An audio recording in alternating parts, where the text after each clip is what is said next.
The courtroom grew unnaturally still as the question landed.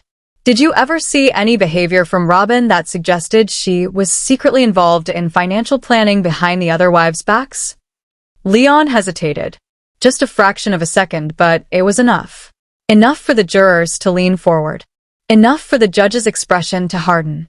Then Leon nodded. They would sit together in the den for hours. Leon said quietly. Kody and Robyn.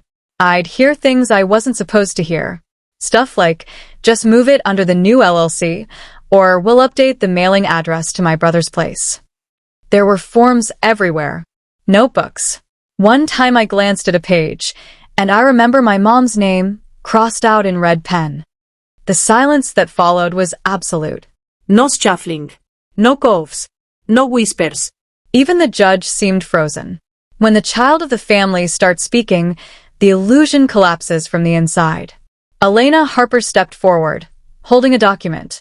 Leon, she said gently, is this your personal statement submitted to the court last month?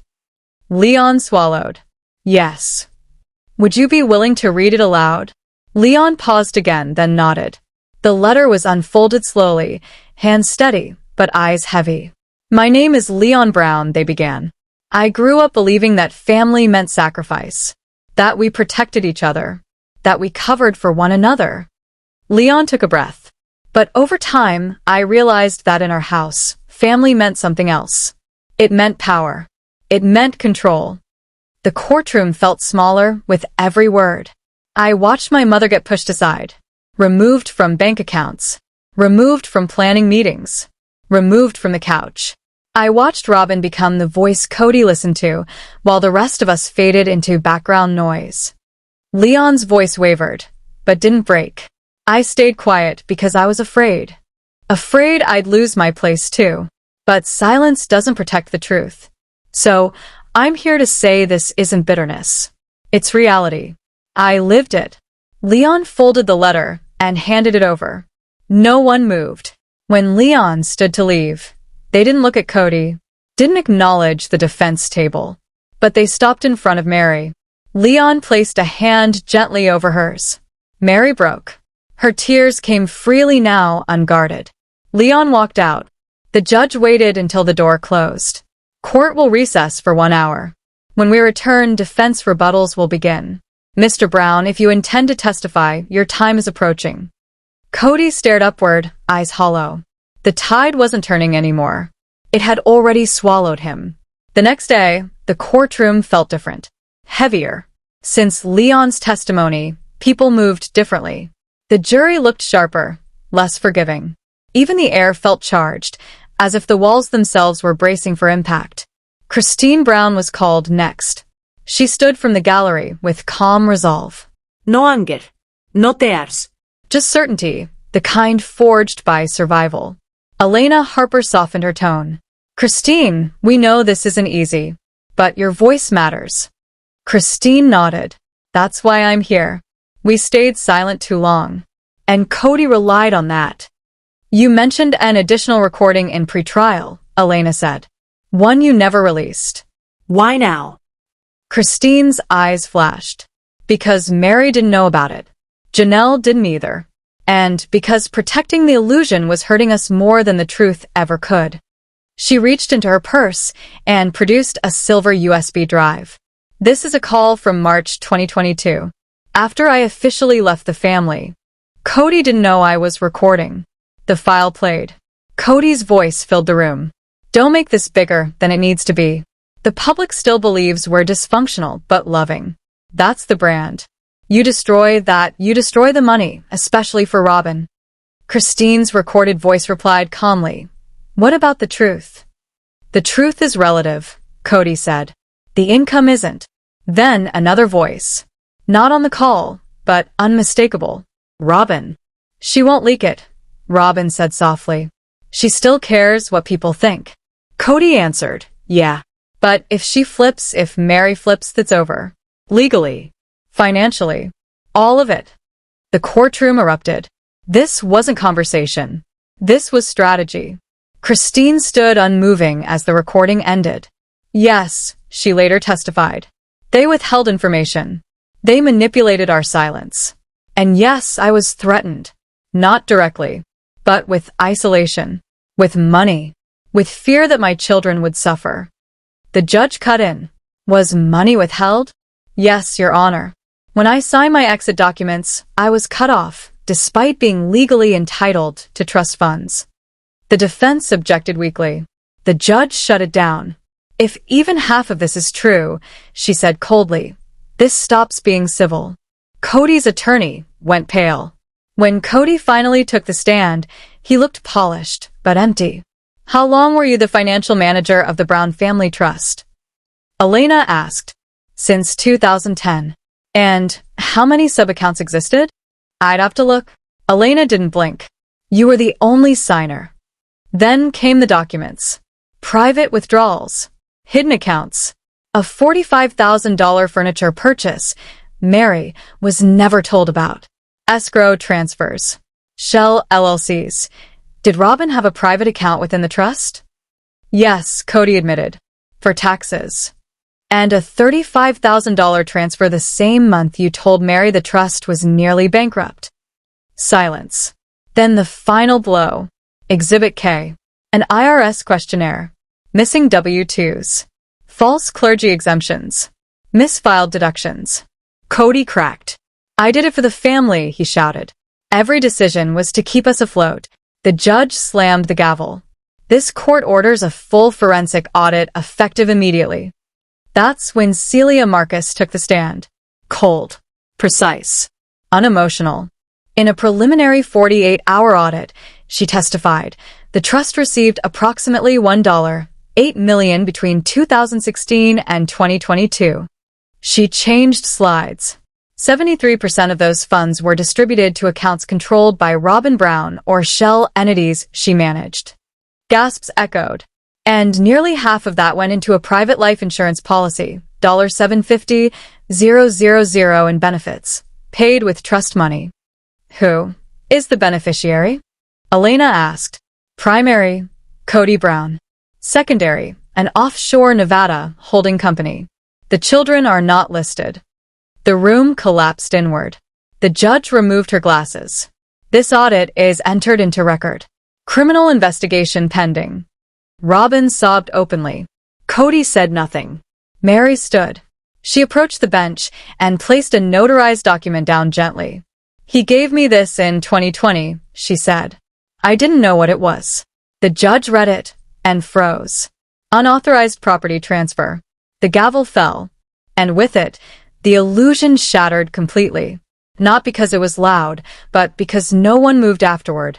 The courtroom remained frozen, suspended in the realization that what had just been revealed could no longer be contained inside civil litigation. This was no longer about betrayal between spouses. It was about intent, about paper trails, about crimes that didn't disappear just because they were committed under the banner of family. Judge Holloway finally spoke. This court will reconvene tomorrow morning, she said evenly. The next session will address land deeds, title transfers, and any associated irregularities.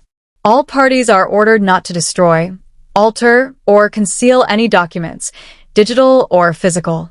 Failure to comply will be treated as obstruction. Her eyes settled on Kody. Mr. Brown, that order applies especially to you. Kody nodded once, mechanically. His attorney leaned close and whispered urgently, but Kody didn't respond. His gaze was locked on the desk in front of him, as if the wood itself might offer an escape route. Robyn, meanwhile, had gone eerily still. The sobbing had stopped. Her face was pale, lips parted, eyes unfocused. This wasn't the look of someone caught in a lie. It was the look of someone realizing how many lies were about to surface next. As the courtroom emptied, Christine passed Meri again. This time, Meri didn't cry. She didn't speak. She simply reached out and squeezed Christine's hand once, firmly. A silent acknowledgement. We're past fear now. Outside, the press exploded. Microphones shoved forward. Questions shouted over one another. Is this becoming a criminal case? Was money stolen? Did Robyn know? No one answered. The next morning, by the time court resumed, the atmosphere had shifted again, this time from shock to anticipation. Judge Holloway opened the session without ceremony. We are here to examine evidence related to property ownership, land deeds, and title manipulation connected to the Brown Family Holdings Trust. She turned to Elena Harper. Proceed. Elena stood and called her first witness, not a family member. Mr. Daniel Reese, she said, County Records Officer for Coconino County. A thin man with wire-rimmed glasses took the stand, carrying a stack of certified documents. Mr. Reese, Elena began, are you responsible for maintaining public property records in this jurisdiction? Yes. And are these documents certified copies of deeds filed between 2018 and 2021 under the names Brown Family Trust, Hopewell Living Foundation, and Silver Ridge Holdings, LLC? They are. Elena approached the screen behind him. A map appeared, parcels of land highlighted in different colors. Please explain what the court is seeing. Reese adjusted his glasses. These parcels were originally filed under the Brown Family Trust. However, over time, ownership was transferred, some partially, some fully, to separate LLCs. Were all trustees notified? Elena asked. Reese hesitated. No, ma'am. In several cases, only one signature appears. Kody Brown's? Elena asked. Yes. A murmur rippled through the courtroom. Elena didn't slow. Mr. Reese, is it standard for communal trust property to be transferred without consent from all beneficiaries? No, he said plainly. It's irregular. In some cases, unlawful. Kody's attorney stood. Objection, speculative. The judge shut it down immediately. He's testifying to standard county procedure. Overruled. Elena turned to the jury. Ladies and gentlemen, I want to be very clear. This is not a misunderstanding. This is not paperwork confusion. She clicked to the next slide. A scanned deed appeared, highlighted in yellow. This document transfers Parcel 17B, commonly referred to as the shared billed land, from the family trust to Silver Ridge Holdings, LLC. She paused. Silver Ridge Holdings is owned by Robyn Brown and Kody Brown. 50-50. Christine inhaled sharply. Meri's jaw tightened. Janelle leaned back slowly, as if the floor had shifted beneath her. Elena continued. This transfer occurred 3 months after Meri was told the family could not afford to develop the land. She turned toward Kody. Mr. Brown, did you inform the other wives that this land had been removed from the trust? Kody's attorney stood again. My client invokes. No, the judge interrupted sharply. He has already taken the stand. He will answer. All eyes locked on Kody. No, he said finally. I didn't. Why not? Elena asked. Kody's voice cracked. Because it would have caused conflict. Elena nodded once. So, instead, you concealed it. Robyn shifted in her seat. The document that broke the room, Elena lifted one final exhibit. Your Honor, she said, we submit Exhibit M. The clerk approached the bench. Judge Holloway read silently. Then her eyes widened, just slightly. Enough. She looked up. Ms. Harper, this document contains language authorizing unilateral transfer authority. Yes, Elena said. And it's dated 2 weeks after Meri's signature was removed from trust access. The judge looked back down. This document was never filed with the county, she said slowly, nor disclosed during discovery. She looked directly at Kody. Where did this come from? Kody said nothing. Robyn whispered, Kody, the judge's voice dropped. This document appears fabricated or backdated. The word landed like a gunshot. Court is ordering immediate submission of this exhibit to the state prosecutor's office, Judge Holloway continued. Potential forgery and fraud are now under review. Kody's attorney grabbed his arm again. You cannot speak. Do you hear me? Kody nodded, but his face had gone slack. Hollow. Christine closed her eyes. Janelle whispered, this is it. Meri stared straight ahead. She wasn't angry anymore. She was finished. Closing the day, Judge Holloway struck the gavel once more.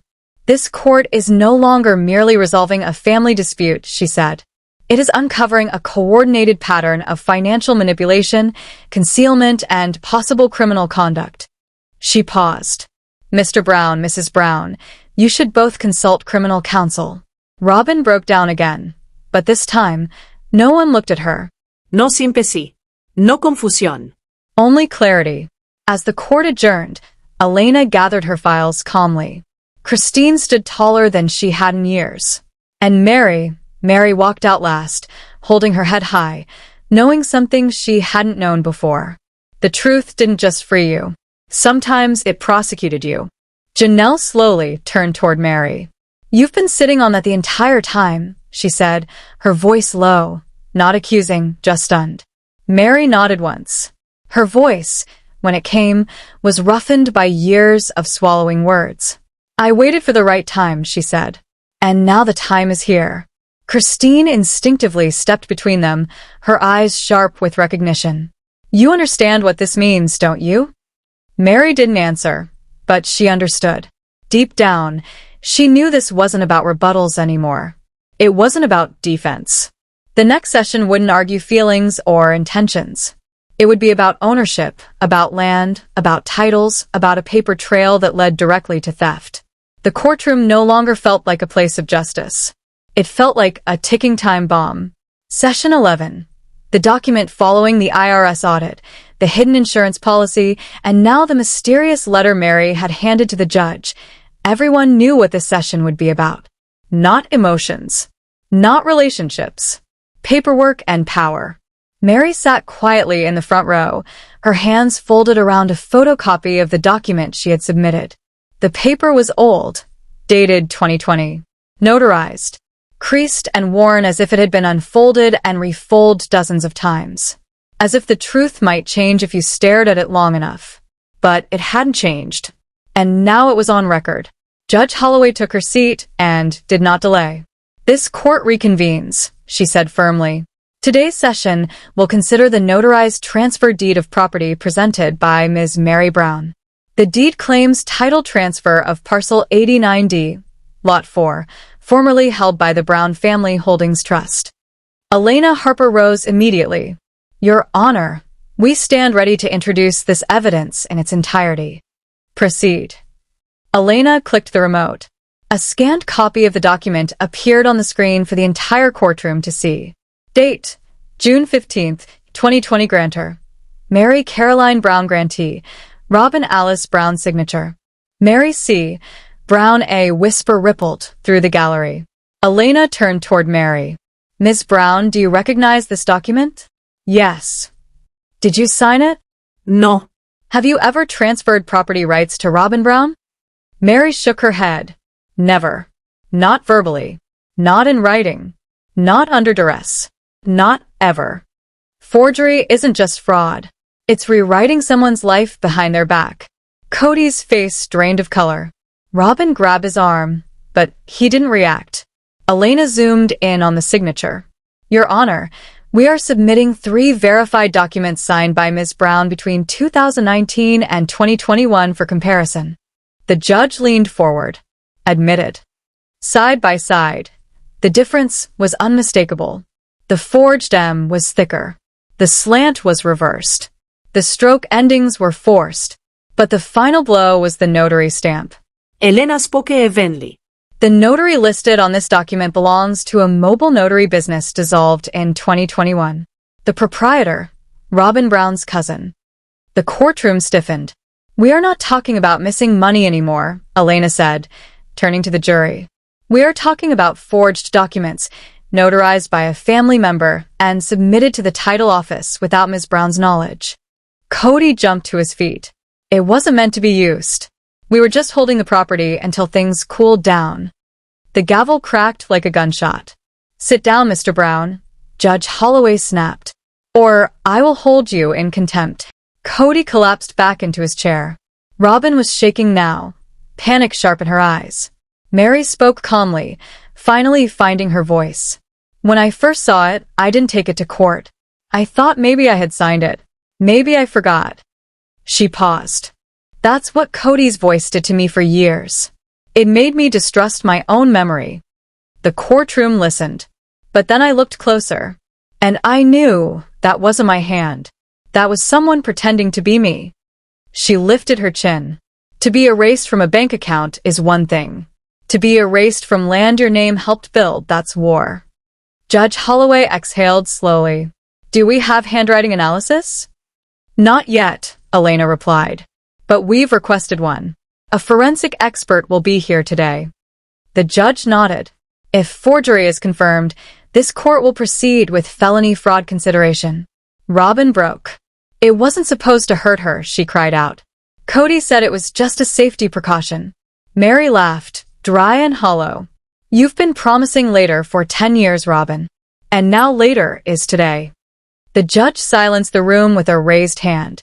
This session is suspended until forensic verification is complete. The handwriting expert, when court reopened, the walls felt closer, the air sharper, more surgical. Judge Holloway called the court to order. We now hear testimony from Ms. Fiona Ames, licensed forensic document examiner with 19 years of court experience. Fiona Ames entered without drama. Gray suit, glasses low, a briefcase heavy with facts. I compared the disputed 2020 deed with verified signatures from Ms. Brown between 2018 and 2021, she testified, using pressure analysis, stroke variance, and biometric rhythm. The room leaned in. There are 11 significant inconsistencies, she continued. The slant is reversed. The M is looped instead of arched. The N stroke on the E curls unnaturally, indicative of intentional forgery. The judge leaned forward. In your professional opinion, is the signature legitimate? No, Fiona said plainly. It is a forgery. The courtroom inhaled as one. Was it traced? The judge asked. No. It was freehand, someone attempting to imitate muscle memory. Can you determine the likely forger? I would need handwriting samples from Kody Brown and Robyn Brown. Kody exploded. This is outrageous. The gavel struck again. That document transferred legal title, the judge said coldly. If it's forged, it's fraud. Sit down. The bailiff approached. Samples will be taken immediately, Judge Holloway ordered. Her gaze hardened. This court is no longer ruling on credibility. It is ruling on criminality. The next deed court resumed under suffocating silence. Elena stood again. Your Honor, we received an additional deed last night from a whistleblower. The screen lit up. A lake cabin. Southern Utah. Paid in full. Grantee, Arab Family Ventures LLC signer, Kody Brown, trustee date, August 2020. Elena turned to Robyn. Mrs. Brown, do you recognize this property? Robyn stared at the table. Your initials are in the company name, Elena continued. Yet no family member was informed. Meri whispered, I didn't even know we owned land in Utah. Christine gasped. That's the lake house you went to with your sister. Janelle stood unsummoned. She told me it was a rental. The judge paused. Swear her in. Janelle didn't blink. They told me the trust was empty, she said. But they were buying her a vacation home. Elena moved swiftly. Your Honor, we request an immediate freeze of all Brown family holdings assets. Granted. Kody erupted. I built this family. Meri rose. You forged my name. You stole my future. The judge stood. One more violation, she warned, and this goes directly to indictment. The gavel fell. Final revelation. Continuation. As the courtroom cleared, Elena stepped quietly to Meri. We found another document, she whispered. Filed in 2019. Christine turned. A business account under Kody's name, Elena continued. But the signer is Christine. Christine froze. I never signed anything. Meri's eyes widened. Forgery wasn't isolated. It was systemic. And now the truth wasn't trickling out. It was flooding. The courtroom does not breathe this morning. It waits. Every person enters subdued, quieter than usual, as if the air itself has decided to listen more closely. Janelle takes her seat without a word. Christine doesn't even remove her coat. Meri sits rigid, a thin manila folder resting in her lap like something alive. And Kody strides in behind his attorney, shoulders squared, chin high, moving like a man who believes he's riding out a storm. He doesn't realize he's standing at its epicenter. Judge Holloway enters and takes her seat. Her expression is unreadable, flat, controlled. Yesterday's hearing exposed a second suspicious deed tied to an LLC managed by Kody Brown. Today, the court turns to something older, something quieter, something far more dangerous. A document filed in 2019. An application opening a commercial bank account in the name Bright Path Collective LLC. Elena Harper stands, holding a single page sealed inside a clear sleeve. It's only one page, but everyone in the room understands that sometimes one page is all it takes to unravel everything. Your Honor, Elena begins evenly. This document was signed under the name Christine R. Brown. Christine Brown has testified she never opened, authorized, or used any such account. The screen behind her lights up. A signature appears. Christine R. Brown. Notarized. Kody doesn't look up. Christine stands slowly. Her voice is calm, but sharp enough to cut glass. I never opened that account. I've never heard of Bright Path Collective. I want to know why my name is on a bank document connected to Kody. Forgery of land is theft. Forgery of bank instruments is prison. Judge Holloway nods once. Ms. Brown, are you willing to testify under oath? Yes. Christine approaches the stand and is sworn in. Did you ever authorize the creation of Bright Path Collective LLC? No. Never. Did you ever sign a bank authorization form for that entity? No. I didn't even know Kody had created it. Elena gestures to the screen. Do you recognize this signature? Christine studies it carefully. The K is wrong. Mine always loops left. And I never sign with my middle initial. Ever.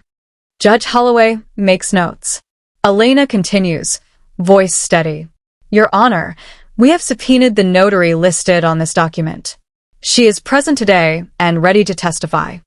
Kody's face drains of color. The notary who didn't sign the bailiff calls the name Catherine Willis. A woman in her 40s steps forward briskly. Her head is high, her grip on the folder tight. She isn't frightened. She's furious. She is sworn in. Ms. Willis, Elena begins. Were you the notary who witnessed the signing of this bank document? No, ma'am. I don't know Christine Brown from a can of paint. The courtroom leans forward as one. Then why is your notary's seal on this document? Catherine doesn't hesitate. Because my seal was stolen. A murmur ripples through the room. It went missing in 2020, she continues. I reported it. She produces a printed report from her folder and hands it to the bailiff. Judge Holloway reads it carefully, then looks up. This report was filed 5 months after the bank document was notarized.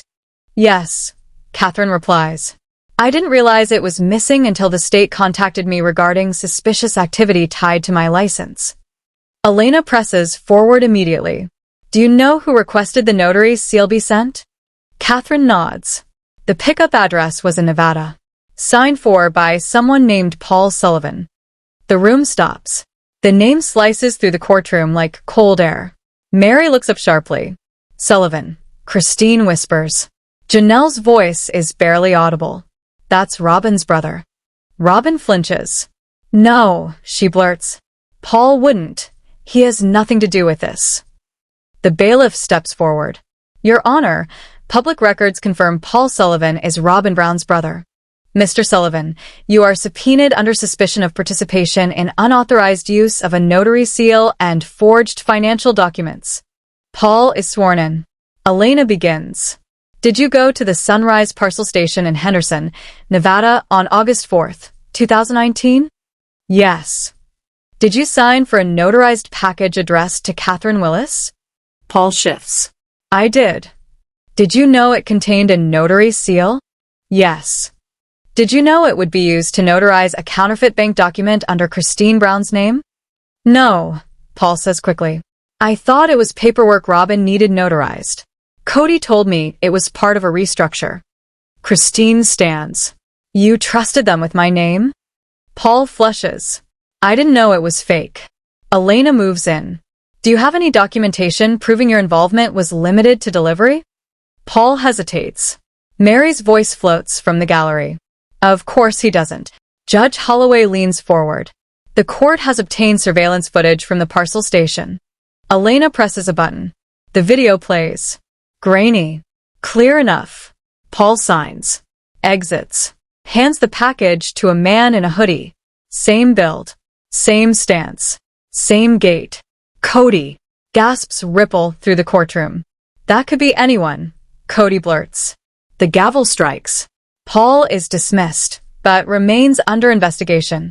The lie that bled money Elena isn't finished. Your Honor, auditors identified a $15,000 emergency withdrawal in 2021 reported as a charitable donation to an entity called Hearts United Outreach. The screen changes. The foundation no longer exists. The EIN is fabricated. The funds were deposited into a private account under Robyn Brown's name. The gallery erupts. Robyn stands trembling. It was a mistake. Kody told me it was temporary. Christine explodes. You were cashing charity checks while lying to us about being broke. Meri's voice cuts through the noise.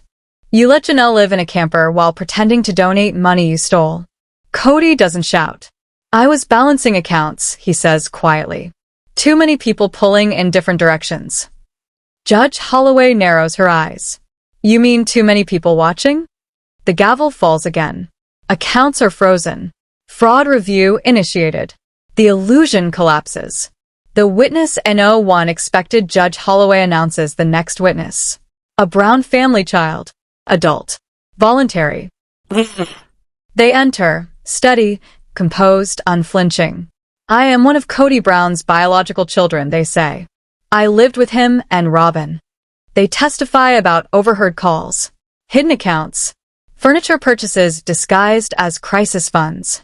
Screenshots appear. Text messages. Don't mention the account. Don't betray us. Kody admits the number is his. The witness continues. Love felt like obedience. Money came with conditions. When I questioned things, I was cut off. Christine cries silently. Meri wipes her cheek. The judge listens. And when the witness passes Kody on the way out, he winces. Because this betrayal wasn't just legal. It was generational. What comes next? Court adjourns. Tomorrow brings a forensic CPA. 6 years of records. Line by line. The courtroom no longer whispers.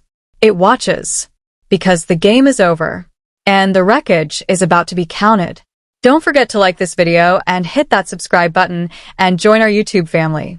Thank you for your support. Next part videos are coming very soon.